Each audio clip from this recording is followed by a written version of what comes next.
We are here in Machakos training internal auditors, professionals.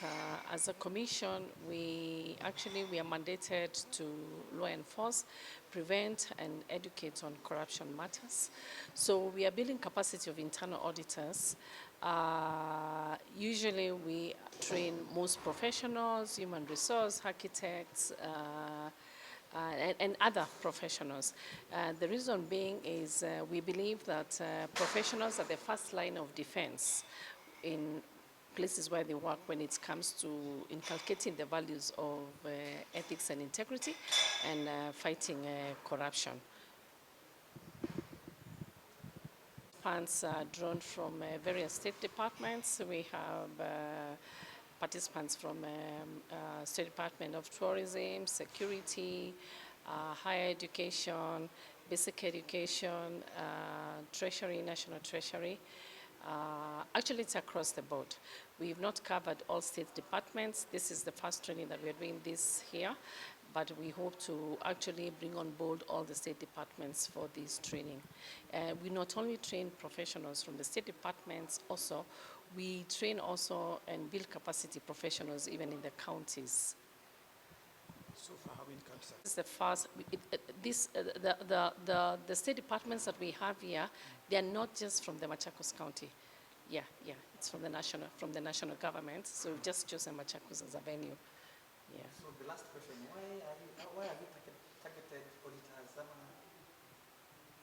Like I've mentioned earlier, our mandate is to educate and create public awareness, and I've actually clearly stated that we do not only target auditors, we train all professionals, but we've started with the internal auditors for this training. Yeah, we train other professionals like human resource, architects, engineers, and so on and so forth. Yeah. So what message do you have today for these auditors as matters ethics concerned?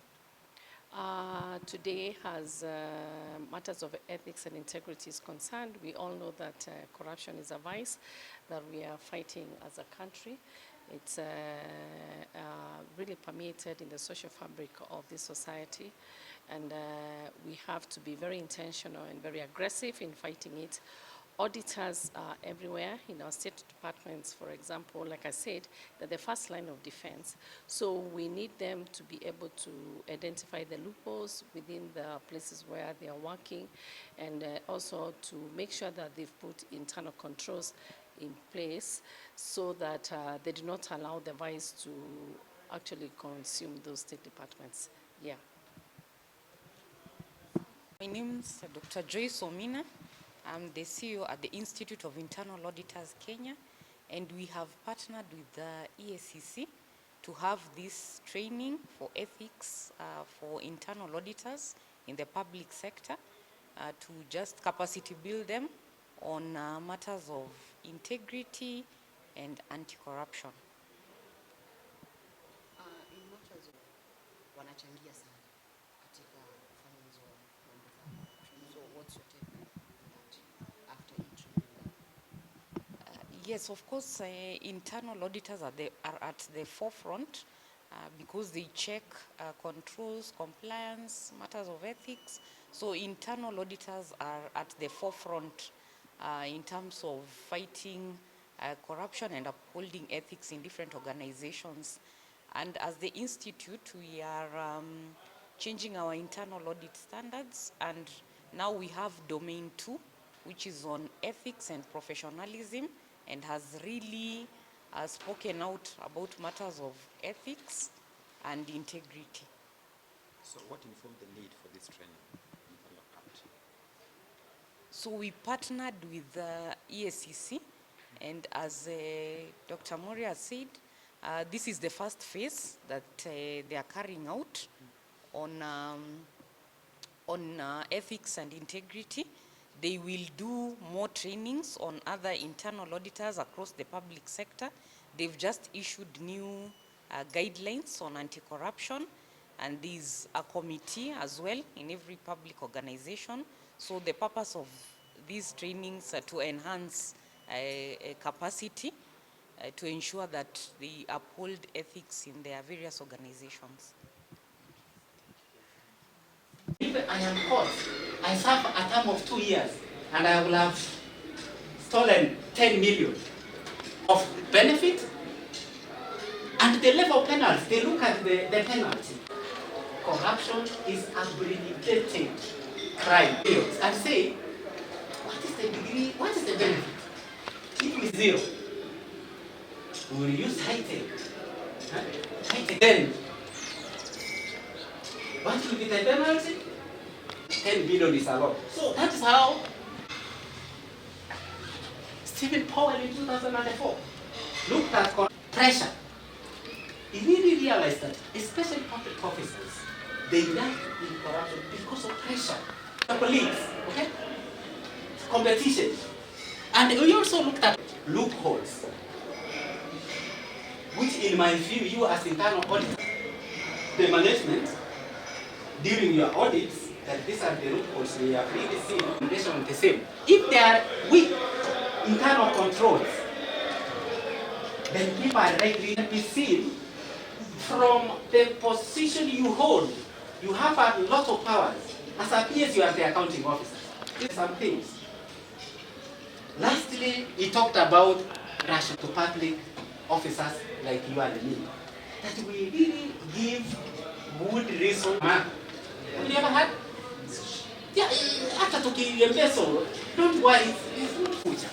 So you rationalize. So that's how Steve want to move further and say, where, and that's why you are here, corruption is likely to thrive. Features and structures, very complex.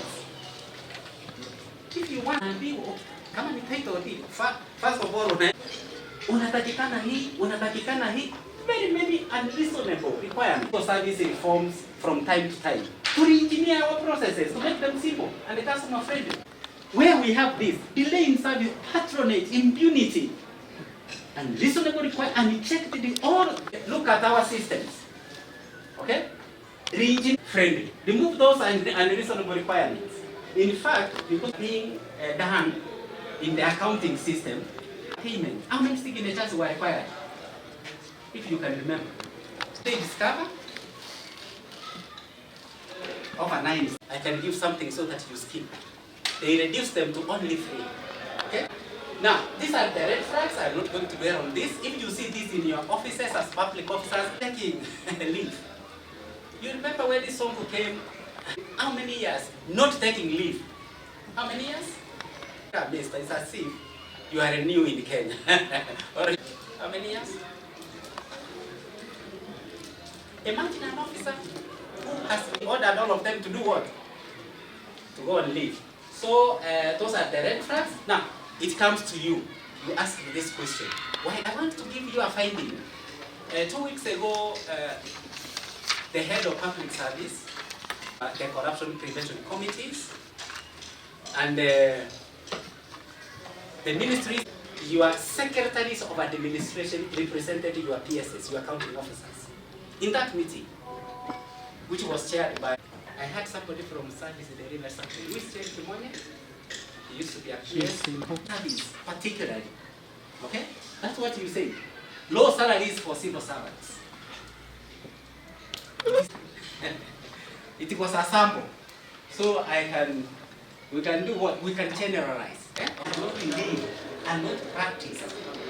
Then those who don't observe those values are corrupt. When you steal, invest on public funds, are you an honest person? As public officers, we can summarize corruption as the misuse of our through receiving bribes, embezzling public funds, and doing all those sort of things. Now, I have covered in our constitution Article 10. They are there, 2 of them.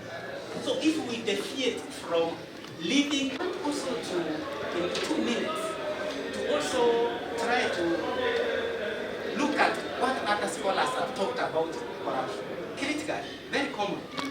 Corruption, or what we can call the degree of this is almost actually, the reasoning is very correct. That before you indulge in corruption, you must look at what will benefit. Then penalty, and the chance of being what? Caught. When you look at this